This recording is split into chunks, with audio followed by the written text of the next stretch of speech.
ఈ విష ప్రచారం చేస్తున్న వారి పట్ల, ఈ పిచ్చి రాతలు పిచ్చి ప్రసారాలు చేస్తున్న వారి పట్ల నేను ఒక మాట సాధారణంగా మాట్లాడే పరిభాషలో ఒక మాట అంటే, ఒక లెజిస్లేటర్ నన్ను చూడకుండా, అతిథిని అనేది కూడా చూడకుండా, వారి ఆహ్వానం మేరకు నేను జూమ్లో ఉన్నానే విషయాన్ని కూడా చూడకుండా, ఈ రాష్ట్రంలో ఒక పార్టీకి, కీలకమైన పార్టీకి జనరల్ సెక్రటరీని కూడా చూడకుండా, ఒక ఉద్యమ నాయకుడిగా నా వ్యక్తిత్వాన్ని చూడకుండా, నా జీవితంలో ఎన్నడూ వినగూడని పదాన్ని get out from my debate అని 10 సార్లు గర్జించి అవమానపరిచిన తీరు నిజంగానే హృదయాన్ని కలిసివేసింది.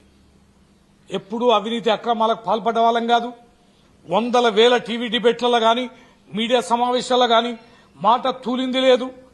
అన్పార్లమెంటరీ లాంగ్వేజ్ నేను ఎక్కడ వాడిన సందర్భాలు కూడా లేదు. కానీ నా పట్ల అంతటి అక్కసుగా ఆ భాషని వాడడం అనేది ఒక యాంకర్కి ఏం అవసరమని, ఒక యాంకరే ఆ రకంగా ఏ రకంగా స్పందిస్తారనేది, అట్లా ఆవేశానికి ఎందుకు గురి అవుతారని.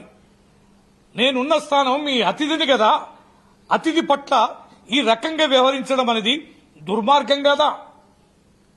చట్టసభలో కొంతమంది లక్షలాది మంది ప్రజల యొక్క ప్రతినిధుల ద్వారా ఎన్నిక కాబడిన నా స్థాయిని కూడా ఈ రకంగా దిగజార్చడం సరి అయిందేనా అనే దానిపైన మనసు వికలమై బాధపడుతున్న సందర్భంలో యావత్ తెలంగాణ ప్రజలు, యావత్ ప్రపంచంలో ఉన్న తెలంగాణ బిడ్డలు స్పందించిన తీరుకు నేను కృతజ్ఞత తెలియజేస్తున్నా.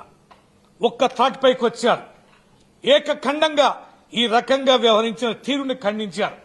మా పార్టీ ఈ ఛానల్ని నిషేధించారు.